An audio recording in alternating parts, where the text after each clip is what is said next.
Hello all, very good morning. Thanks for joining the session. Let me share my screen.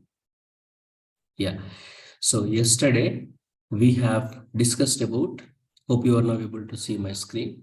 So yesterday we discussed about how we can, how the microservices, first of all, right?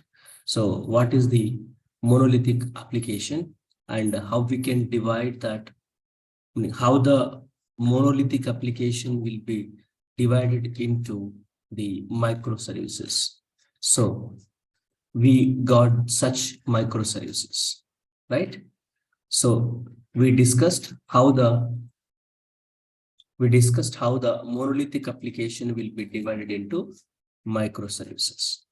Now let us discuss the agenda for now. The agenda for today is, let us discuss the concept of the cloud native. Let us discuss the concept of cloud native and let us understand ecosystem. What is ecosystem and why the ecosystem will be helpful for us. So first, let us try to understand the concept of the ecosystem. So first, let us understand the ecosystem. What is meant by ecosystem and why it will help us. And once we understand the ecosystem, then we'll understand the concept of cloud native. And once we understood the concept of cloud native, then let us see the pipeline. Let us see the pipeline for the microservices deployment. Pipeline for the microservices deployment. So this is what the agenda for today to discuss. So this is demo 3 and all the demos, meaning there are 4 demos planned. So the demos will be closed by tomorrow. This is the demo 3.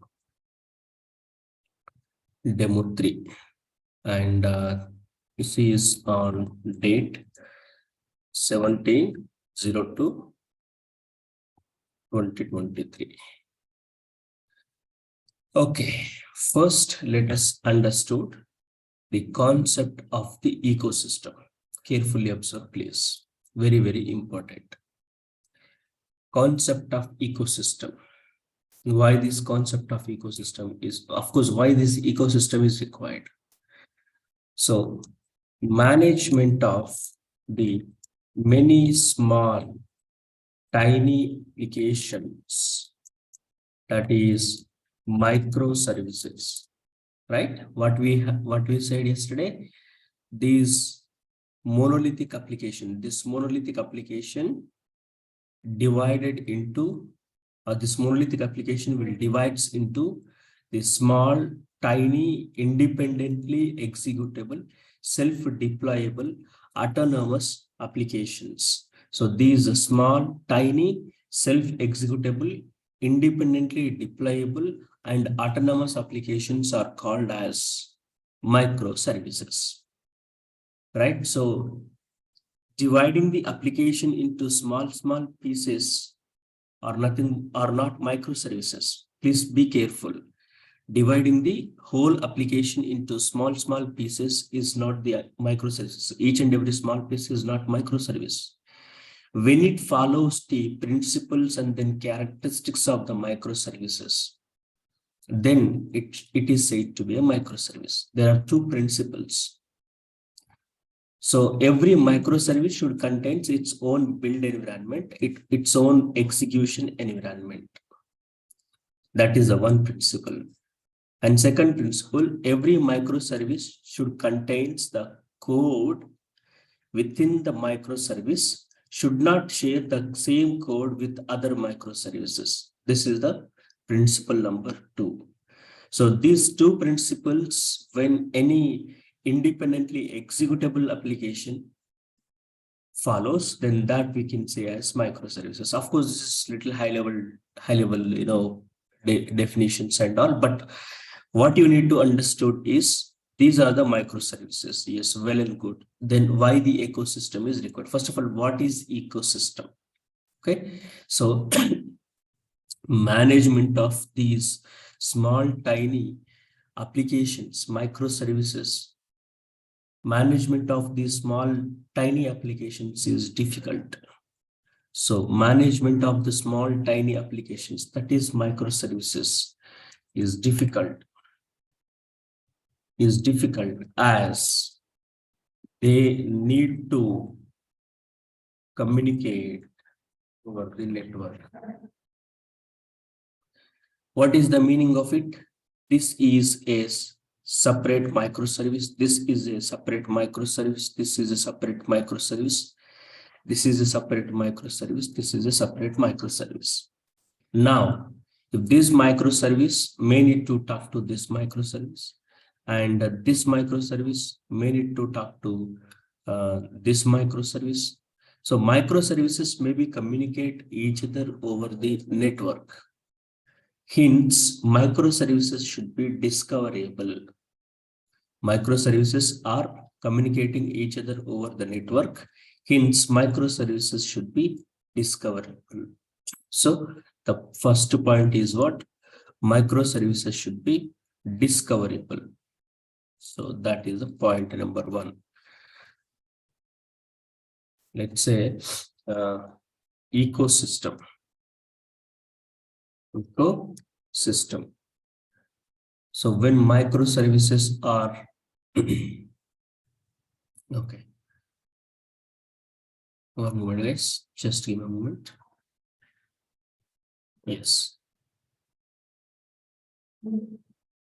Yes. So what is the first point? Microservices should be discoverable. Should be discoverable. That means what? One microservice must and should have to know the other microservices.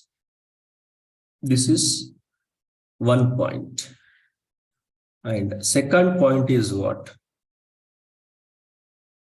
Microservices should not be accessible directly. Rather, those should be abstracted behind the gateway. So there is a gateway is required. Okay, this is second point. So first point is what? They are discoverable. Second point is what? Microservices should not be accessible directly. Rather, those should be abstracted behind the gateway. What does it mean? First one, these microservices should be discoverable. In order to make these microservices discoverable, we need to register these microservices in the service registry. You can see here, service registry. These microservices should be registered in the service registry in order to make these microservices are discoverable. Discoverable meaning knowing each other, knowing each other. Next, microservices should not be accessible directly because we should secure them. Rather, those should be abstracted behind the gateway. That means what? There should be a front gateway where this front gateway only known to the clients like AngularJS, React.js, mobile client, or POS system. Any client should have to know about the URL of our API gateway.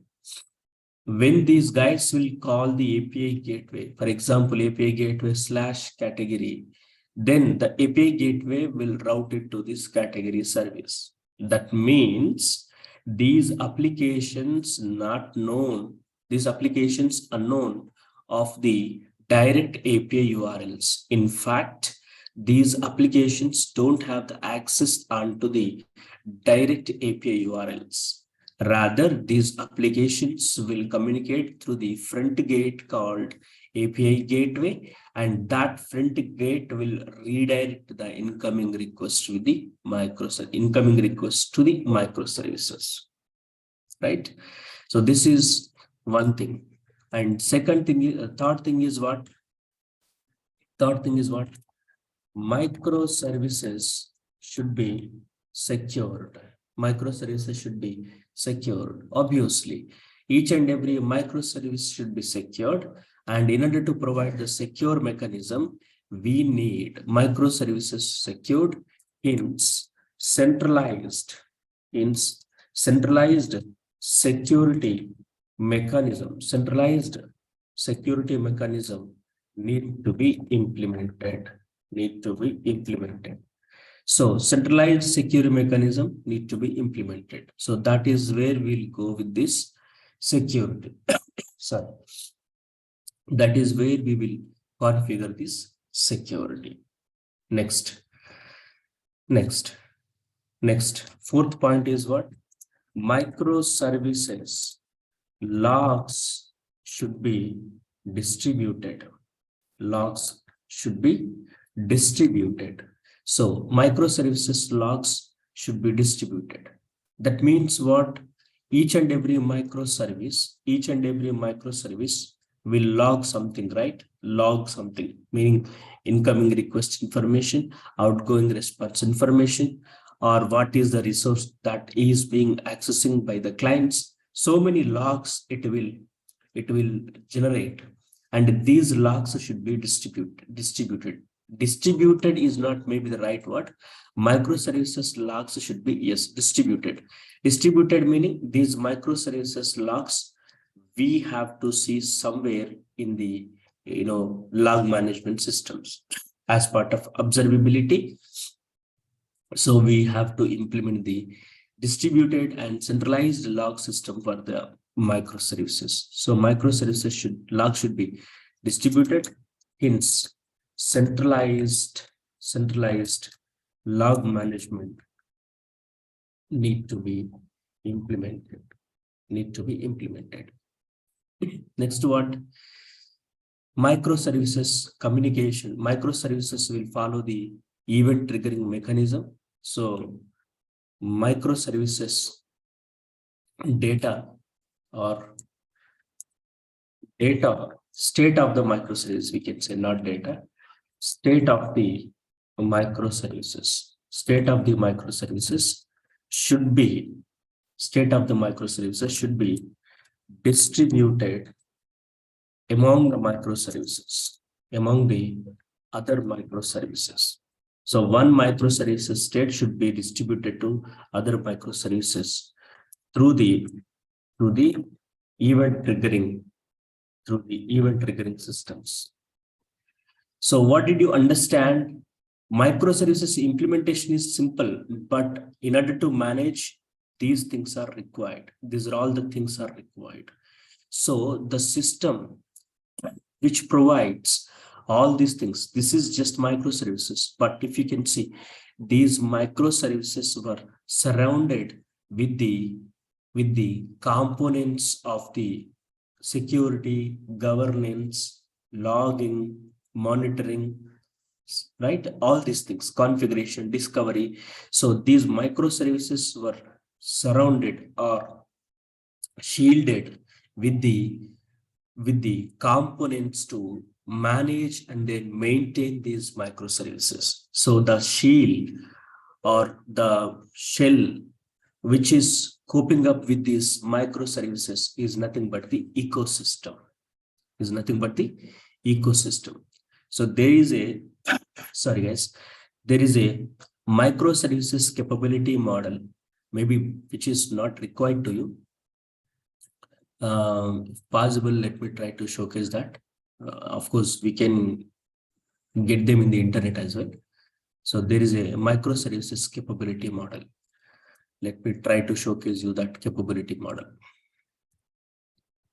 Microservices capability model. Yes, this is what the capability model. So let me just click on this capability model, or click on this capability model. Let me go here.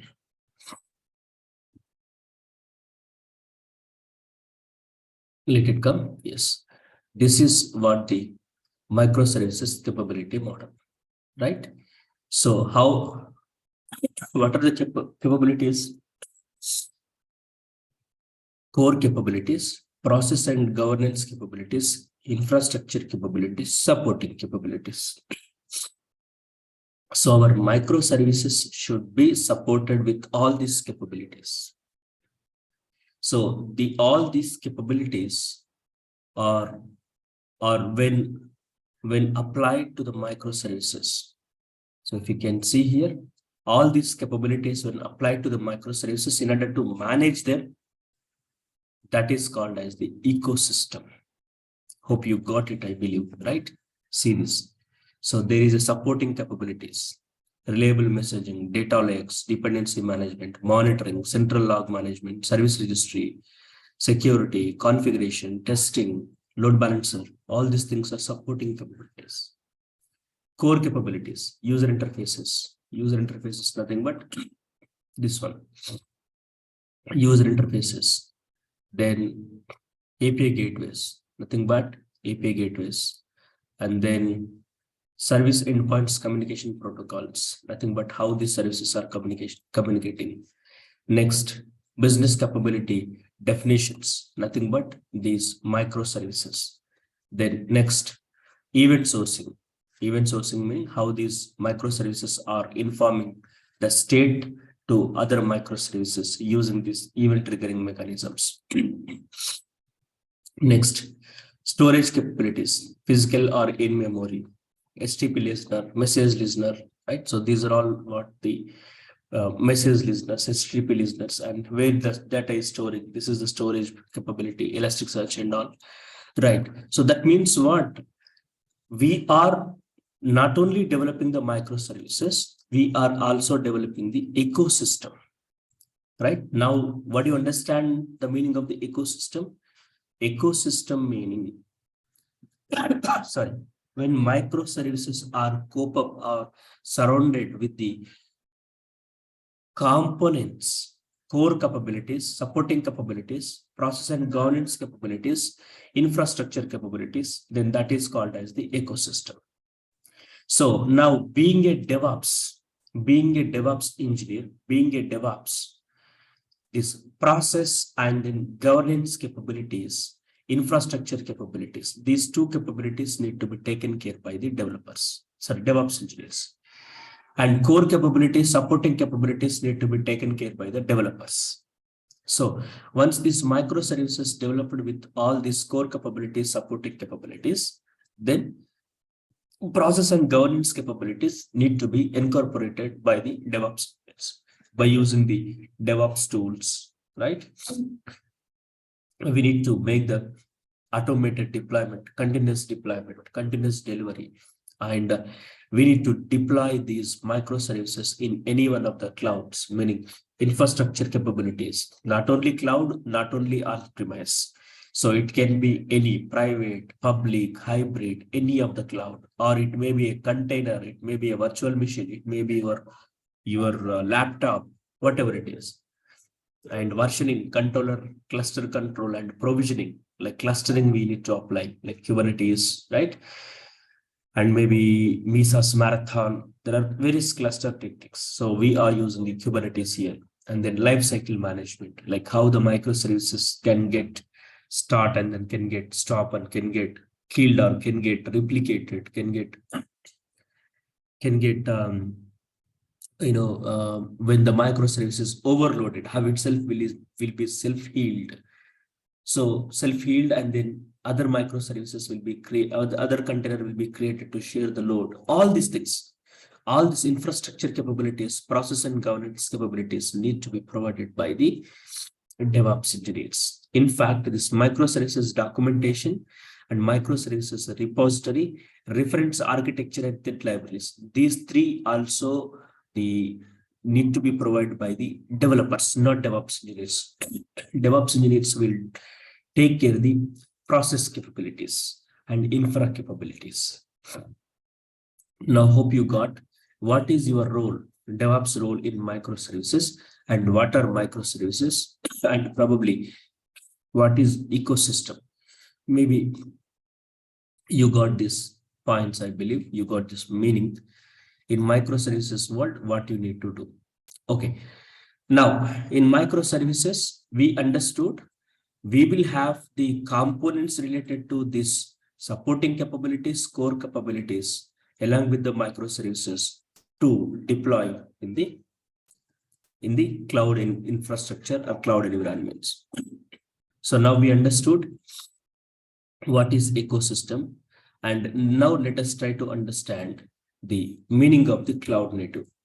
Most of the people will confuse here with the meaning of this cloud nativity. So let's just see the cloud native versus cloud agnostic. This is very important. Cloud native versus cloud agnostic is very, very important, because most of the cases, the people will confuse here. So what is cloud native and what is cloud agnostic? Cloud native systems are cattle in the pits versus cattle in the analogy. They are flexible, easily replaceable, and disposable in the event of damage.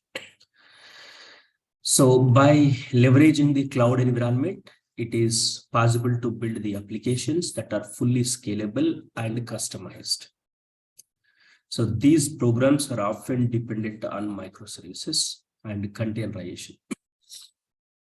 Standard tools used to support cloud native includes Kubernetes, Docker, Azure DevOps, right? And this aid in the security orchestration, continuous integration, continuous delivery, and virtualization in cloud native systems. So one point, maybe you got it. By leveraging the cloud environment, it is possible to build the applications that are fully scalable and then customized. This is the point you need to remember. And here, cloud agnostic is a process where the company builds the system. This is where it differentiates. This is where the cloud native and then the cloud agnostic will differentiate, right? So cloud native meaning they are collection of small, independent, and loosely coupled applications, mostly the microservices. Cloud native meaning microservices. Cloud native applications meaning microservices. These microservices are designed to provide the capabilities, more capabilities, right? And also to incorporate the feedback. What does it mean? Very important, please guys, concentrate, try to understand. I will repeat it because this is very, very important. What is the meaning of this cloud native? Very, very important. What is the meaning of this cloud native? Cloud native meaning, first of all, we need to understand the cloud native applications. Cloud native applications are small. Cloud native applications are small, tiny, independently executable, self-deployable applications. Nothing but what? Microservices. Designed for what? These microservices are designed for what? Designed to provide the more business capability by incorporating the user's feedback. What does it mean? So it is little tough to understand now, right? So simple. Cloud native applications meaning, first of all, cloud native applications are microservices. Point number one. And we know what is microservices, meaning what are microservices? We know. right? We don't need to worry about it. We know what are microservices. Then these microservices provide more business capability. This is what we need to understand. What is this more business capability? Providing more business capability meaning. So providing more capability business meaning, just understand here. These are all the microservices. These are all the microservices. And we know these microservices are independently executable, self-deployable. Let's say this product service is used by the many customers, but somehow the product service is always showing busy, always accessible, very slow. Then users, real users will use the feedback on this product service. Now what we can do, we only can improve the performance of this product service rather disturbing the other services. So this product service we can only change, and then we can only deploy this product service, right? So that will easily incorporate the, as that is easily quickly incorporating the user feedbacks, right? There will be improvement and users also will be happy. As a result, business will grow, right? So that is what the meaning of the cloud native applications. So cloud native applications will quickly incorporate the user feedback using the continuous delivery.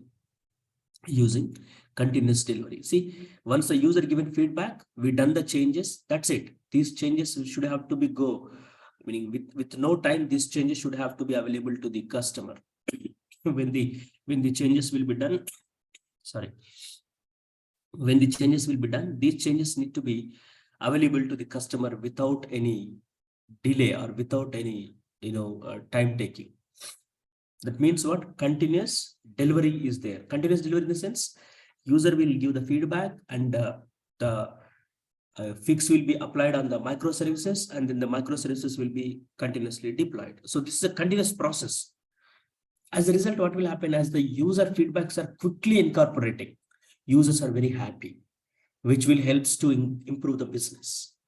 So the cloud native applications are indirectly or directly participating in the business improvement. That is the reason they are called as more business capability models. More business capability models, right? Why we are calling more business capability models? Because we are easily incorporating the user's feedback continuously. We can easily build the user's feedback continuously. So this is called as what? Cloud native application.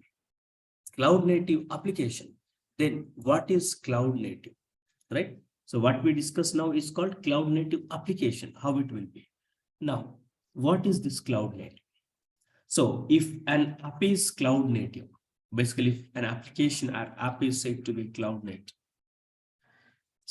if it's specifically designed to provide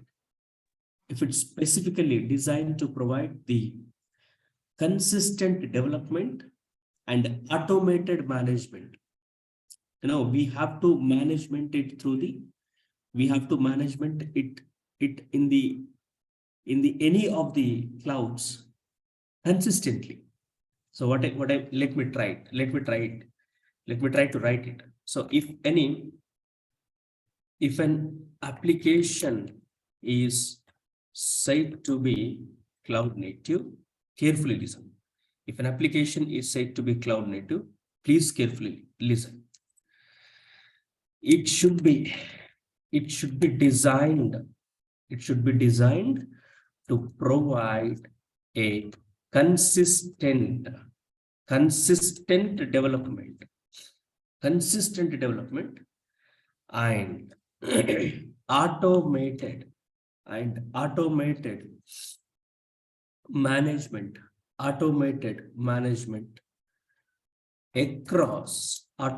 management across the private, public, and hybrid public, and then hybrid clouds.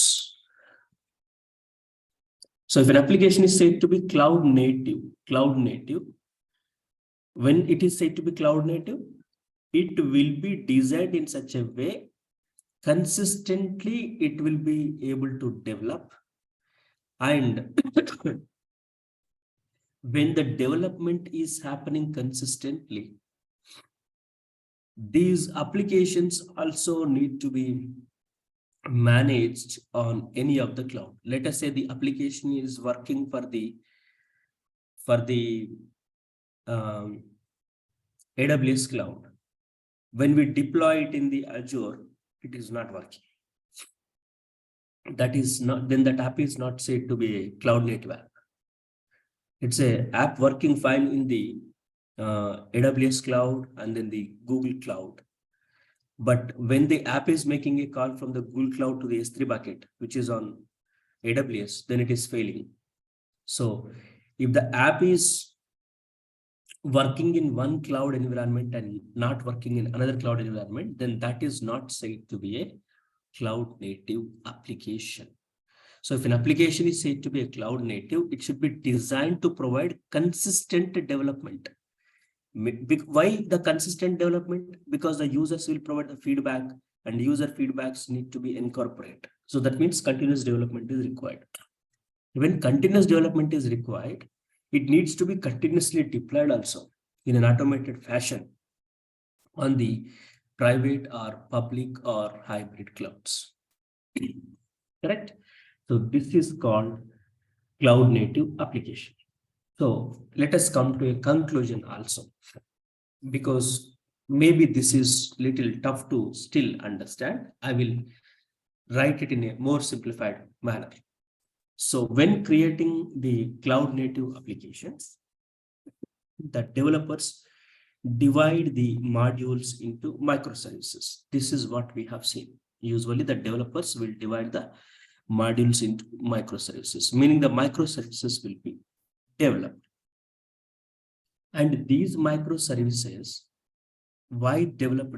These microservices developed, right?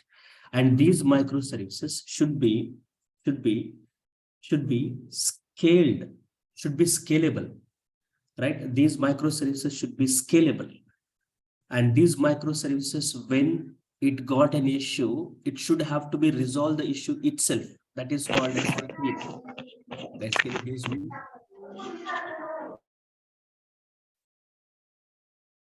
so that is called as self-healing. When a microservice is facing an issue, it should be fix that issue itself.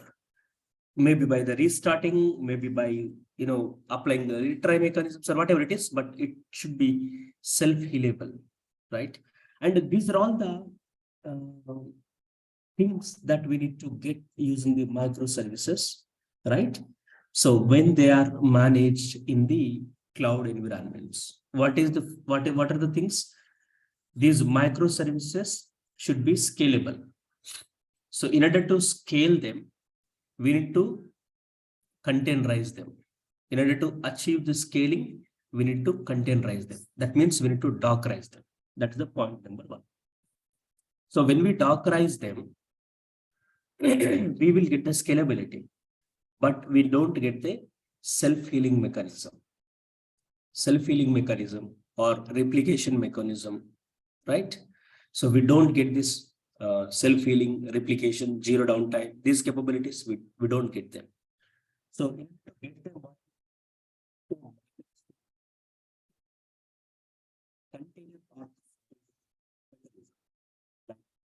Kubernetes, or maybe Advjava, or maybe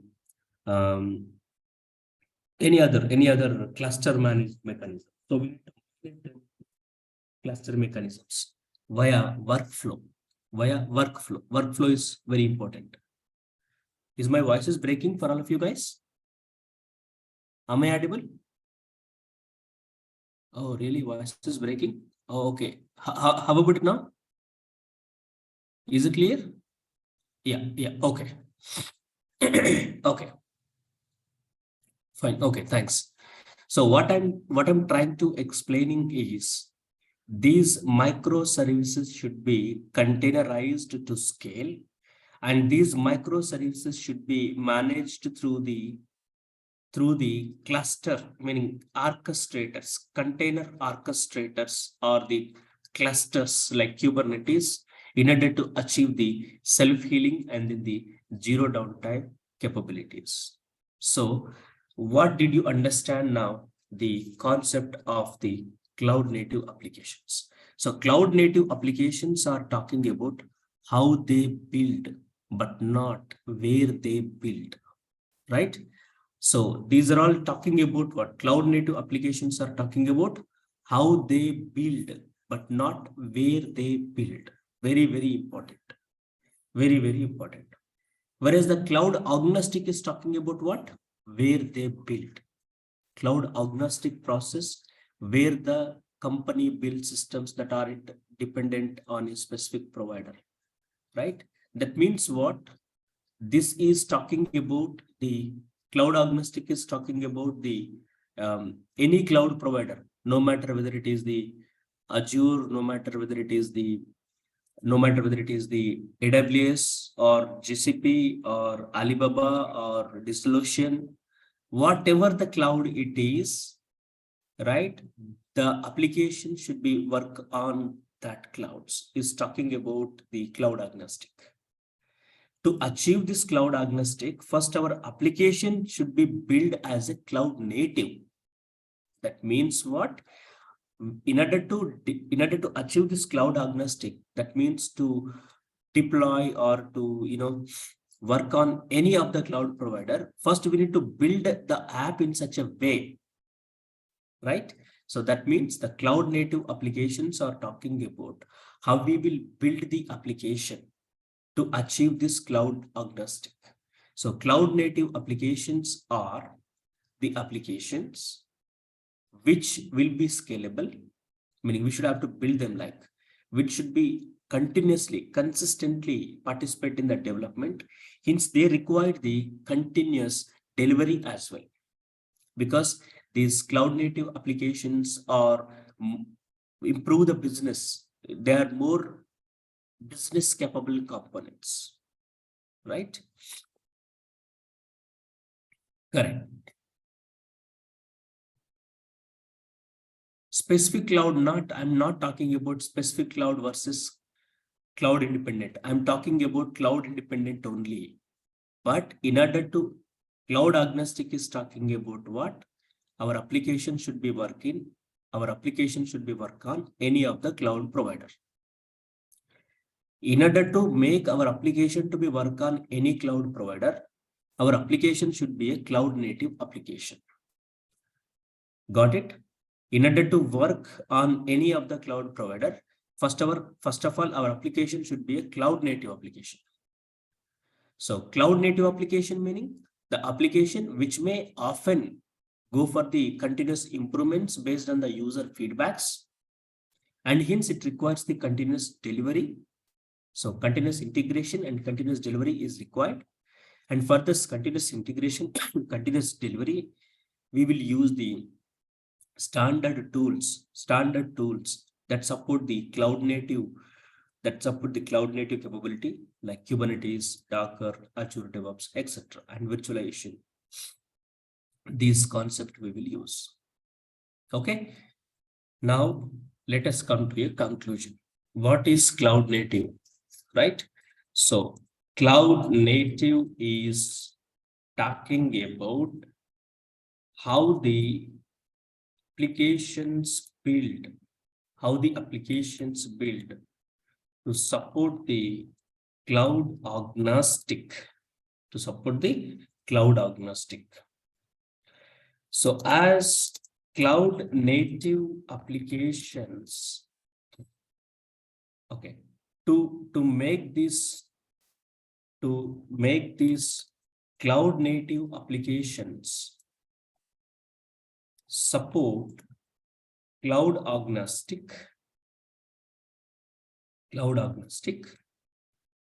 we should design the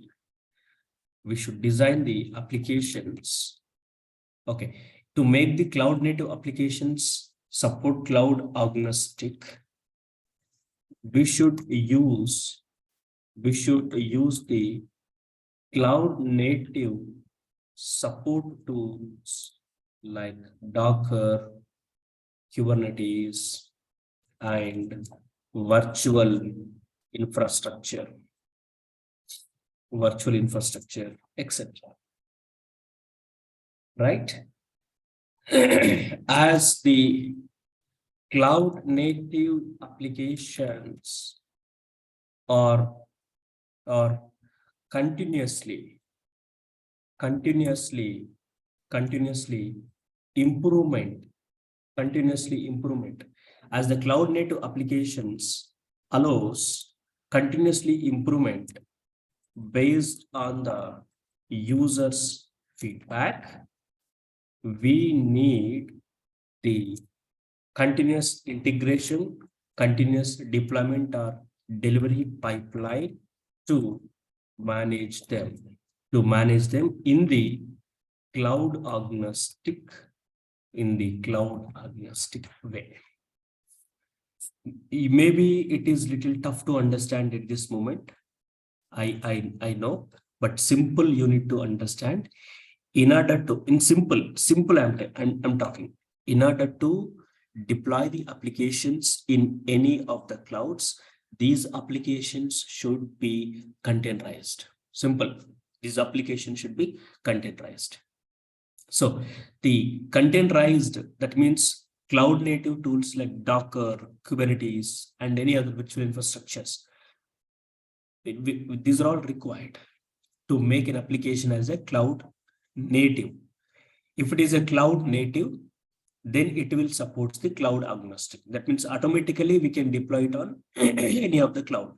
So let's say we have the AWS here, right? So let's say we have the AWS. This is the AWS, or else let me take it as okay, let me take it as EKS. Okay, this is AWS, and let's say EKS. Azure. Let's say this is the Azure. Okay, this is the Azure cloud, and let's say this is the AWS cloud, and let's say there is Google cloud. So probably this is the GCP. Now our application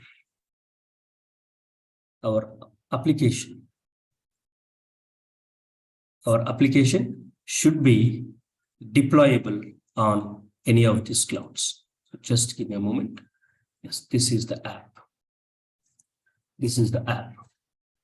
We know this app may have the many dependencies like runtime capabilities, like database dependencies, or many dependencies, right? So this app requires, this app may have the many dependencies like database and all.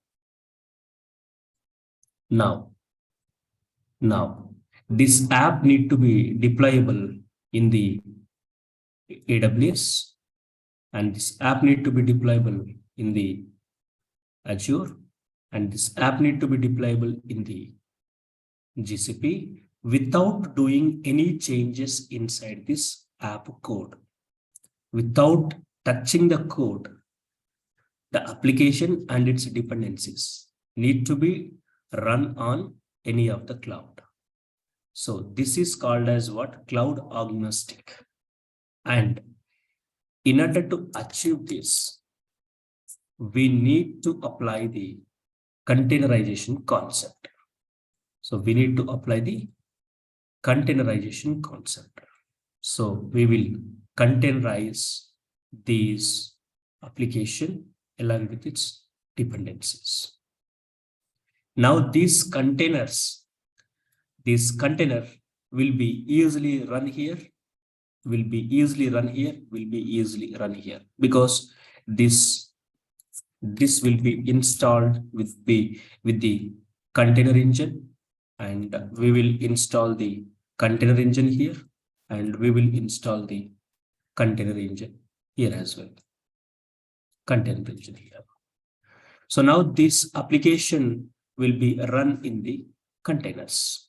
Now this application will be run in the containers. So now we achieved what?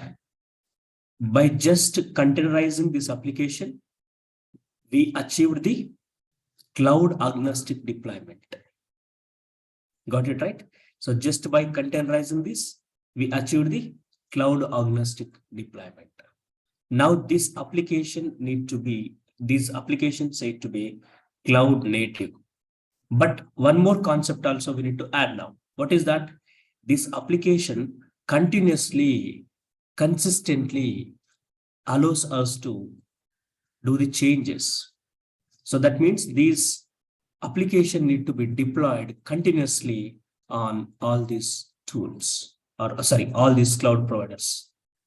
So in order to achieve that, this application should be deployed with what? This application should be deployed with the continuous integration and continuous delivery. So CI/CD will come into the picture now. So where is the CI/CD? Let's say CI/CD pipeline. So now the CI/CD will come into the picture. So let me take this logo, just this logo, let me take. Just let me take this logo. Now CI/CD will come into the picture. Now the CI/CD will come into the picture. So using CI/CD, we need to deploy it. So this is what the continuous integration and then development delivery, sorry. So this is the CI/CD and this is the CI/CD. Now hope you got it. So first we need to make this application as containerizable, and we need to have the CI/CD pipeline to continuously deploy the changes into these cloud providers. No matter whatever the cloud it is, it should be deployable in any of the cloud. Right? Got it? Now application need to be deployed on any of the cloud provider. In order to deploy, we need to containerize it. So when we containerize it, this container will be run in the container engine. So every cloud is now having the container engines. So this application will go and then run inside the container engine, no matter what is the cloud it is. Then this app is said to be cloud native, but one more thing also support. What is that? Continuous delivery based on the user feedbacks. Our application need to be continuously developed, and whatever the developed, meaning feedback is taken, according to the feedback, the continuous developments need to be applied here, and that continuous developed code need to be delivered continuously to these cloud providers. So in order to deliver that, we require the CI/CD pipeline. So tomorrow, let us see how the CI/CD pipeline in case of the microservices. Hope you got it right. That's all from my side for today. You can ask now any questions if you have by unmuting yourself. Yeah. Sir, in cloud agnostic behavior, the load balancer, we have the API gateway, right? Behind the microservices. So the load balancer will balance the load across multiple cloud or only one a particular cloud? So load balancer, okay. First of all, the concept of the load balancer is different. That means what it is different. The load balancers are client side, the load balancers are server side. So what we will do here, when we install or when we use the load balancer of the GCP, then when this application will be deployed in the Docker, in the Azure, In the Azure also we need to use the load balancer, and AWS also we need to use the load balancer. So these load balancers are for what? To manage the load onto microservices. Now, each and every microservice when deployed, each and every microservice required a load balancer on any of the cloud, which is a cost prone. So that's the reason what we will do.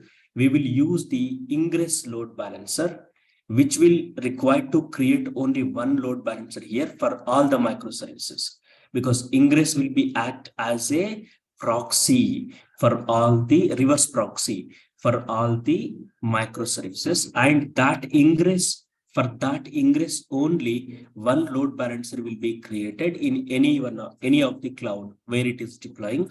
One load balancer will be created there. So one load balancer for ingress, where ingress will manage the route to all the microservices. Got it? No. Yes, sir, but suppose like the application is deployed in 3 different clouds at the same time. Is it possible?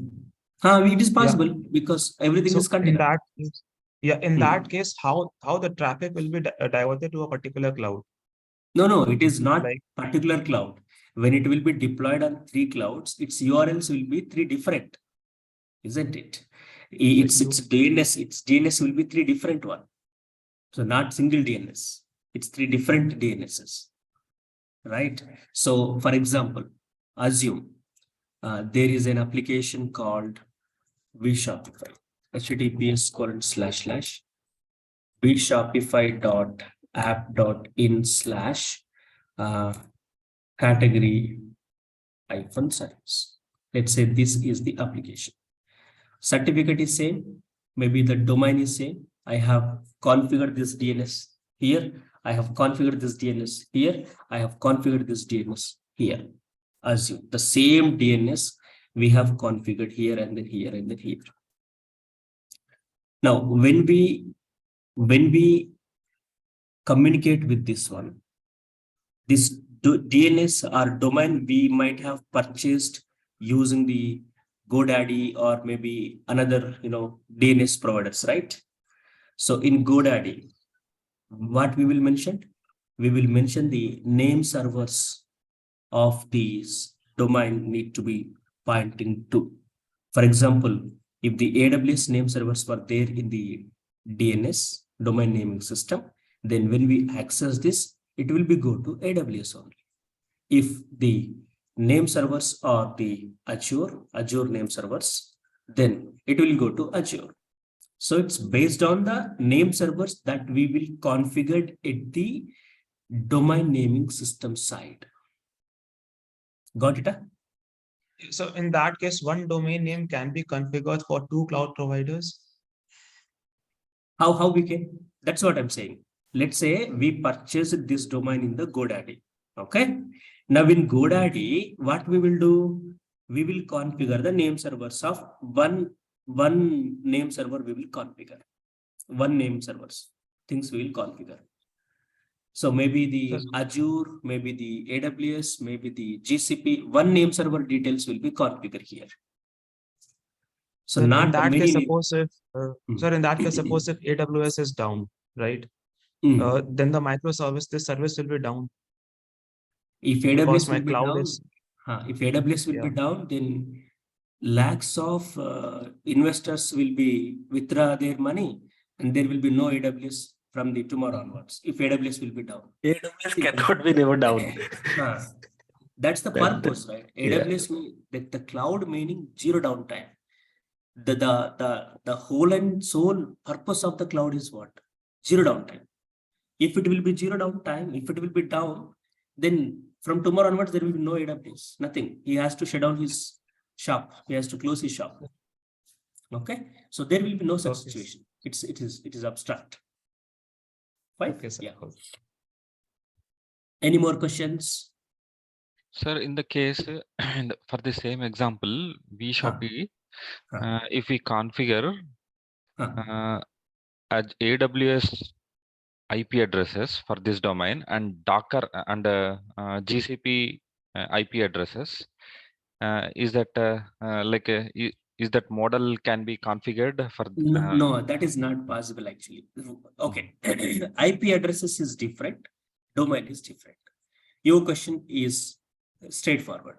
Let's say here we have the Docker configured, and this is running as a container. So we will have the IP address, assume. If the IP address, whatever is generated here, if we use that IP address, it will become to Kubernetes only. If the IP address generated on the GCP machines, if we use that, it will come to GCP only. There is no diversion. It's straightforward. That is possible. That model can be possible. But what I mean to say is, when we configure it with the domains, maybe the domains might be little different. Let's say the client one, maybe the client one is using the AWS, or maybe the client two might use the Azure. So what we can do with the business name of the client, or maybe with the name of the client, our subdomains should be created like this. Domain is one, but we have to create the subdomains like this. So these subdomains again will be route to what the load balancers of the respective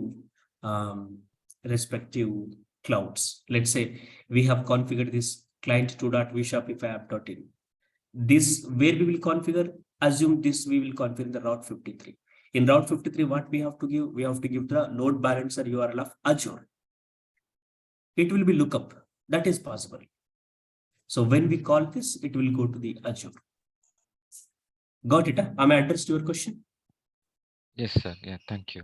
Yeah. And I have one basic doubt, sir. I wanted to understand what is the difference between continuous delivery and continuous deployment.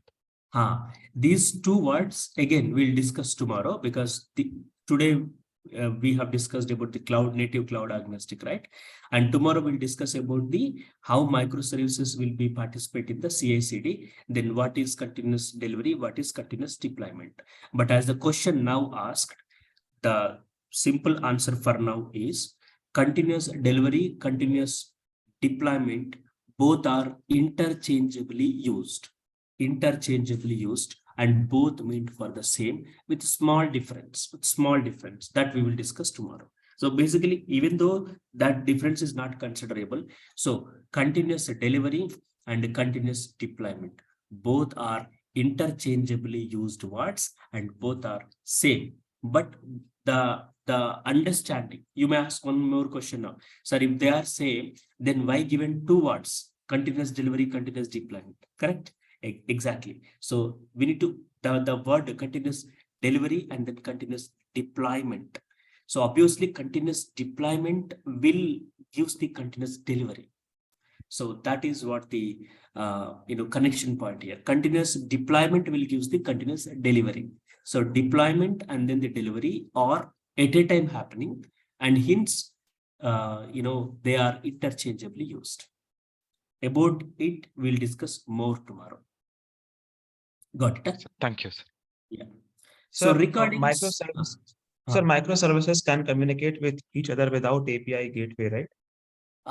Yes, without API gateway they will communicate, or with API gateway they will communicate. But ideal way is what, if the API gateway is there, then microservices should have to be communicate via API gateway only, because on API gateway we'll install the SSL certificates, TLS channel, everything. So if the API gateway is there, let them communicate via the API gateway, because to have the network scanner here. So this will be insert the the TLS channel. And Okay, there is no API gateway. Okay. So and after API gateway, we have load balancer. Like what is this? Just after API gateway? This is client-side load balancer actually. Client-side load balancer meaning this API gateway will use the service registry. Service registry will provide the load balancing for these microservices. So this is the internal load balancer, meaning we don't need to configure it anywhere. So this will be given automatically by the service registry. So service registry when configured, it is giving us the load balancing among these microservices. Let us say we have the 2 category services and we are distributing the load of 10 requests. 5 will be sent to category 1, 5 will be sent to category 2. So it will use the round robin fashion. This is the client-side load balancer. And this is our external load balancer, like AWS LB or maybe Azure LB or maybe GCP LB, whatever it is. Got it? Huh? Okay, sir. Yeah, thank you, sir. Sir, I have a question. Do we have a demo tomorrow or tomorrow? Will Yes, be... yes. Tomorrow is the final demo, last demo. Tomorrow is the last demo and no class on Sunday. Then Monday onwards, we'll connect with the paid link. Is there any extension of the number of hours tomorrow, or it will be 1 hour only for tomorrow? No, but let us discuss tomorrow about this continuous deployment. And also let us discuss the Kubernetes installation and then the deployment. So Kubernetes setup and then the installation we'll discuss. Not deployment, Kubernetes setup and then installation we'll discuss tomorrow, and then we will do the Kubernetes setup and installation tomorrow as well. Okay. Tomorrow timing same 7:15 AM. No change. Same 7:15 AM. Okay. Sir, sir, are we going to discuss how the microservices will communicate the concept? That is different concept. Nah? We are here now. Of course, you know, when the category service, when the product service, when these two services are deployed in the Kubernetes, then how this is going to communicate? Yes, we will discuss. I mean to say the using these REST templates at web client, it's going to communicate, right? So those are already developed. You know, don't go into the much. Actually, we are discussing now Kubernetes with the microservices deployment, meaning microservices were already developed. So the intercommunication among the microservices might have been already developed. Okay, but what we are doing here, yeah, the development part of the microservices we are not going to discuss here, right? Obviously correct. We are talking about the deployment of the microservices in a cloud native. We are now making the application as a cloud native, and then we will make it as a cloud agnostic to deploy in any of the cloud provider. That is the concept. Yeah. The same concept, I mean to say, the same will applicable for the gateways also, right, sir? Yes, gateways also. Correct. Yeah. So in depth of the gateway, like we won't discuss, right, sir? You mean this gateway? Yes, sir. Correct. This gateway is also microservices. This gateway microservice, registry is microservice. This is microservice. When it is microservice, we need to make it as a cloud native application first. That means we need to containerize it so that it can be able to deployable in the clusterized environment like Kubernetes in any cloud agnostic provider. So we need to containerize. When it is a microservice, we need to containerize it. So we need to make it as a cloud native. Yes, sir. But so I'm asking about the building of the API gateway. No. This is not our Kubernetes session. Don't cover about building of any of this component. These components were already built. So what we need to do, we need to make them as a how these entire system will be deployable in the cluster. That is in the Kubernetes cluster. Yeah. How we need to write the manifest files to make this deployable in the Kubernetes, and how this can be deployable through the CI/CD pipeline. That is the core concept. I mean, that is the whole concept of our sessions. Okay. So like after completion of the microservices, like how we are going to deploy those things into Kubernetes. Exactly. So developer will write the microservices and they don't know how, make it as cloud native and then achieve the cloud agnostic. There the DevOps engineers will chip in. And of course, being a developer, if you know that is also well encountered. So that is the concept here. Yeah. Thank you, sir. Yeah. Sir, we are going to see the same example, like same example. Already developed the category microservice. Service so category registry. service is there. Category service is there. Brand service is there. Two services we will see. This two services we will choose: category service and then brand service. If time permits, we'll go for the product service as well.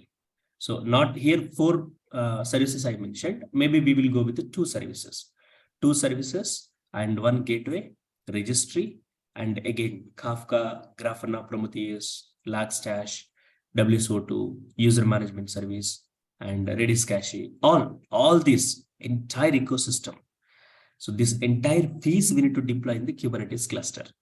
So this entire, whatever you are seeing here, entire thing except these 2 services, maybe order service, payment service. Sir, Got it, huh? Thank you. sir, will there be Docker classes? Docker actually done, Docker completed, but if you want, you can get the recordings by talking to the backend team probably. Okay, sir. Okay. Yeah. Okay. So Any please more? update the notes in the DevOps classroom. I'll update because these are all the demos right now. So once this is done, two things I have to do. One is Yes. the monolithic Use Shopify application. code. Monolithic application I need to update. Second thing is what the Kubernetes documents I need to upload in our classroom. These two things I'll do. So after this session, when the Java session will be started, then the first thing I will make this monolithic application build and then upload to our classroom. Then this Kubernetes docs I will upload slowly maybe today or maybe tomorrow morning. Okay, so that's all from my side, folks. Thanks a lot. Thanks for your participation. See you tomorrow at the same time with the longer session, and let us understand the microservices deployment, how this gateway, how this IAM server, how this Kafka, how this Grafana Prometheus, how this ELK or EFK, how this registry, how the microservices, how the reddies, how all these will be deployed in microservices. What is the mechanism for them to achieve this continuous delivery is what we'll discuss tomorrow. Please don't miss. Tomorrow is very, very important. Definitely, that will be one interview question for you tomorrow. Thanks a lot. See you tomorrow. Sir, is it 1 month session or how is it? Yes, 3 to 4 weeks. Obviously, 3 weeks to 4 weeks. That means Okay. maybe 1 month. 3 to 4 weeks. Yeah. Fine. Thank you, sir. Okay. So thanks a lot, folks. See you tomorrow at the same time. Thank you.